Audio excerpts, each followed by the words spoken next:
pertama saya terjun ke industri pariwisata dari saya sekolah di PLP Dianapura. Terus saya mulai training di Grand Hyatt Bintang 5 di Nusa Dua. Di sana saya menempa ilmu, menempa kebiasaan, skill, knowledge, dan experience.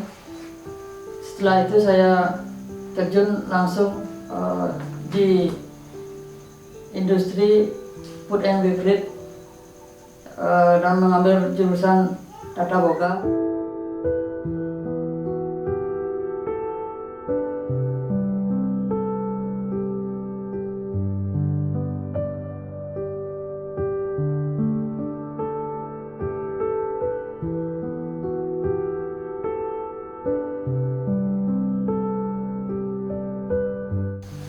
Pada saat saya mendapatkan isu-isu pandemi COVID-19 di industri pariwisata di tempat saya bekerja masih berjalan dari Januari sampai Maret, berjalan lancar. Setelah itu langsung ada isu di Bali, langsung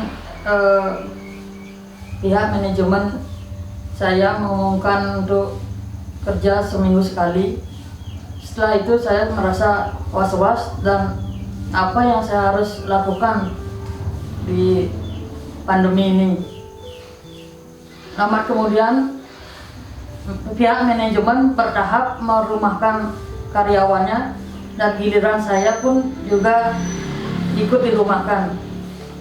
Setelah itu saya terinspirasi untuk membuat kandang ayam, untuk memelihara ayam, berkebun, untuk menghidupi adik saya dan saya sendiri khususnya, karena saya yatim piatu, tidak punya orang tua. Setelah itu saya memelihara ayam. Saya kira gampang untuk meliharanya, tapi banyak hal yang ternyata di luar dugaan saya. Belum lagi virus, belum lagi bahan-bahan makanan yang harus disiapkan seperti batang pohon pisang dan banyak hal. Tapi untuk jangka panjangnya saya memikirkan kerugiannya, ayam-ayam saya mati dan banyak virus juga, nggak bertahan lama. Kemudian saya berinspirasi untuk berjualan nasi jinggo. Di saat saya memutuskan untuk berjualan nasi jinggo, saya kira tidak mudah untuk melangkah yang lebih matang, dan akhirnya pertama-tama saya mendapatkan cibiran dari masyarakat bahwa karena terlalu banyak yang berjualan nasi jinggo, karena dunia pariwisata sudah terpuruk. Mereka pun beralih ke berjualan khususnya nasi jinggo. Bahkan ribuan dagang nasi jinggo di Bali ini, khususnya di Kelungkung. Dan saya pun tidak menyerah dengan cibiran itu. Bahkan itu memotivasi diri saya sendiri untuk membuat rasa nasi jinggo saya menjadi lebih terkenal, lebih khas untuk masakan saya. Dan yang pertama, waktu pembuatan yang saya rasakan sangat sulit. Yang pertama, pagi-pagi buta harus saya bangun untuk mempersiapkan untuk berjualan di pasar, menyerahkan dagangan saya. Yang kedua, belum lagi saya harus prepare, mempersiapkan untuk siangnya yang saya akan jual di kota Klungkung, dan itu yang setiap hari seperti itu, dan itu yang membuat saya menginspirasi tentang para pahlawan yang nggak pernah pantang menyerah, dan saya pun mendapat support dari teman-teman, keluarga dekat, ya khususnya atas restu ide saya Widiwase dan almarhum kedua orang tua saya. Meskipun saya berjualan di Klungkung dengan sepeda motor berkeliling mengantarkan ke konsumen atau pelanggan, di sana kebanggaan saya menjadi pedagang yang profesional dan bertanggung jawab dengan apa yang saya sajikan di masyarakat, apa yang saya bisa bantu di masyarakat untuk memutar perekonomian di sekitar kita. Jadi saya ingin bangkit dari keterpurukan ini, bangkit dari pandemi ini, seperti halnya para pejuang kita untuk tidak akan menyerah sampai kapanpun. Itu dari SMP kelas 3. SMP kelas 3 aku dulu tuh masih ngambil barang sama orang lain, kayak reseller gitu. Masih main COD-an, sekolah pun bawa barang. Pulang sekolah COD, pulang sekolah tuh COD kan, habis itu udah lumayan punya modal sendiri, buka di Om Store, di rumah tak pakai toko. Tak bisa beli alat-alatnya yang kayak patung kayak gitu, itu buat di aji kayu. Gimana caranya biar bisa majang barang aja gitu. Habis itu dulu baju sama jam aja, belum berani jual kayak sandal tuh, belum berani karena modalnya kan masih pas-pasan tuh. Habis itu berjalan terus sampai SMA kelas 3, udah mau kelulusan kalau salah tuh, mau kuliah kan. Terus mikir, aku kuliah dulu apa buka toko ya? Tadi mikir, aku buka toko udah dulu dah. Toko pertama itu di Gunakse, di dekat lampu merah.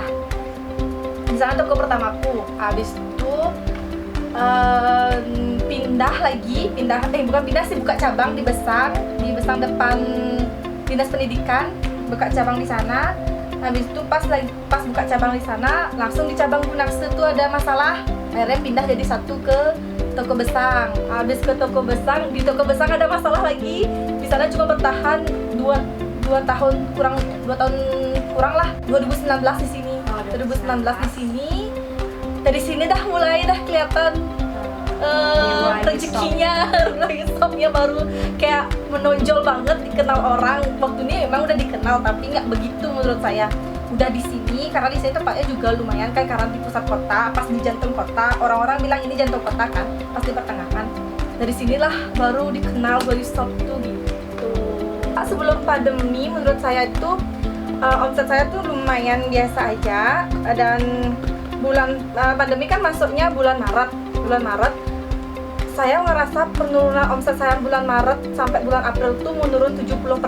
Barang diem tuh, barang pandemi itu juga udah nggak belanja lagi, karena memang penghasilan kan, pemasukan tuh bener-bener dikit banget, minim banget. Jadi ngambil barang di pusat tuh pun dikit-dikit juga kan. Habis itu pas di bulan Mei kok udah mulai rame tuh. Nah itu udah kesempatan untuk sel barang lama-lama yang diam 2 bulannya itu. Makanya dari sana dah langsung mulai rame lagi, terus sampai sekarang ramenya. Omset saya selama pandemi malah naik, karena menurut saya selama pandemi ini daya beli masyarakat tuh lebih tinggi. Biasa saya mancing pakai diskon atau enggak meningkatkan pelayanan staff ke customer, dan banyak promo tuh ya sih.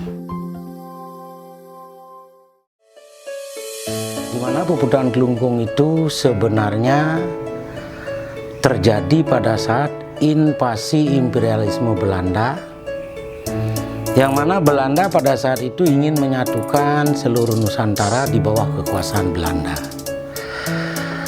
Belanda mulai datang ke Bali, di mana pada tahun 1906 mencoba mendaratkan kapalnya di Sanur. Akhirnya dari pendaratan kapal Sri Komala di Sanur timbullah Hak Tawan Karang. timbulnya Puputan Badung 1906. Tetapi Belanda tidak puas setelah mengalahkan Badung, karena apa? Bali itu dikuasai, sebagai pusat kekuasaan Bali ada di Klungkung. Makanya Belanda tidak puas menguasai Badung, lalu melaksanakan serangan ke Klungkung, pusat penguasa kekuasaan Bali, pada tahun 1908. Dalam serangan Belanda ke Bali, khususnya Klungkung, Semarapura, di mana Belanda merencanakan dengan spesifik, dengan detail, karena Belanda pernah kecolongan pada saat timbulnya Perang Kosambi, di mana Belanda harus berkorban seorang jenderal berbintang 7 yang bernama Michels. Oleh sebab itu maka Belanda merencanakan menyerang Klungkung dari 4 arah, dari barat, timur, selatan, utara. Begitu tahun 1908 Belanda pertama kali melalui hubungan surat menyurat atau yang disebut dengan nama pesuara, di mana Belanda meminta agar Klungkung mau mengakui kedaulatan Belanda. Tetapi Raja Klungkung tegas. Beliau tidak mau tunduk kepada Belanda dan tidak mengakui Belanda sebagai penguasa Bali. Dengan beberapa kali pesuara, akhirnya Belanda marah. Timbullah serangan Belanda ke Keraton Semarapura, di mana serangan Belanda yang dari barat tidak berhasil karena adanya benteng Banjarangkan yang kuat. Tetapi pasukan Belanda tidak menembus Banjarangkan, akhirnya dia belok selatan, berkumpul di serangan dari selatan, yaitu utamanya dari Jumpai. Demikian juga pasukan Belanda yang datang dari timur sulit menembus Satrio dan benteng Lebah, sehingga dia membelokkan diri ke selatan, lalu berkumpul dengan pasukan yang datang dari selatan, di mana dari utara tidak ada serangan. Tidak ada serangan dan mungkin itu dianggap akan berbahaya sehingga tidak melaksanakan serangan. Tetapi akhirnya serangan Belanda terfokus dari selatan. Pendaratan Belanda dijumpai, di pantai Jumpai timbullah perang di Gegel. Dengan susah payah Belanda dapat mengalahkan benteng Gegel yang pada saat itu terkenal dengan pasukannya bernama Oncer Gande. Di bawah pimpinan De Bagus Ketut Jumpung dan Cekur de Gegel. Itu yang paling terkenal gigih mempertahankan Klungkung. Dengan gugurnya pahlawan ini, makanya Belanda menyerang dari selatan bersama-sama yang dari barat timur, bersatu di selatan, membabi buta membombardir keraton kerajaan Klungkung. Sehingga hancurlah keraton kerajaan Klungkung. Dengan meninggalnya putra mahkota Cekur de Deuke, maka raja tekad bulat mengucapkan puputan. Sehingga pada saat puputan, raja siap dengan putra-putrinya, dengan putranya yang tidak dikirakan ikut, juga ikut, dengan perempuan-perempuan banyak yang ikut. Timbullah perang puputan yang tepatnya terjadi adalah di perempatan Agung Catur Muke Klungkung sekarang. Di sanalah timbul puputan. Belanda dengan berbagai gaya menembaki raja sehingga banyak yang meninggal, anak kecil, perempuan, termasuk semua keluarga raja. Itu terjadi kalau tidak salah saya sampaikan, karena lama sudah ini kejadiannya, tanggal 24 April 1908. Nah, dengan semangat puputan ini di mana raja tidak akan mau menyerah. Kenapa dia tidak mau menyerah? Karena dia kasihan dengan rakyat. Dia merasa bahwa menyatu dengan rakyat. Apabila raja mau menyerah, dia akan kaya, karena di bawah kekuasaan Belanda jelas dia akan menguasai Klungkung lagi, lebih hebat lagi. Tetapi rakyatnya yang akan menderita. Sehingga semangat-semangat ini perlu dipupuk oleh masyarakat, terutama golongan generasi berikutnya. Dia tidak mau menyerah, lebih bagus saya mati berputih tulang ketimbang saya berputih mata. Semangat-semangat seperti ini harus sebenarnya tetap dipertahankan, diperjuangkan di setiap generasi. Kenapa demikian? Karena untuk mengisi kemerdekaan ini juga semua generasi akan berjuang menuju cita-cita kita yang sudah dituangkan, yaitu masyarakat adil makmur sesuai dengan cita-cita bangsa kita, bangsa Indonesia secara umumnya. Nah, di samping itu semangat puputan ini boleh kita pergunakan seperti keadaan zaman sekarang ini, di mana kita tahu sedang mewabahnya imperialisme corona. sedang berkembangnya penyakit corona. Oleh sebab itu, mari kita bersemangat dengan aturan-aturan yang sudah disediakan, yang sudah diciptakan oleh pemerintah. Itu kita turuti untuk menghadapi corona. Oleh sebab itu, maka dengan semangat perjuangan yang tinggi, mari kita hadapi corona dengan tujuan agar corona ini bisa kita kalahkan dan kita tetap bisa membangun di negara yang indah ini. Nah, itu salah satu contoh semangat Puputan dalam menghadapi situasi kondisi zaman seperti ini.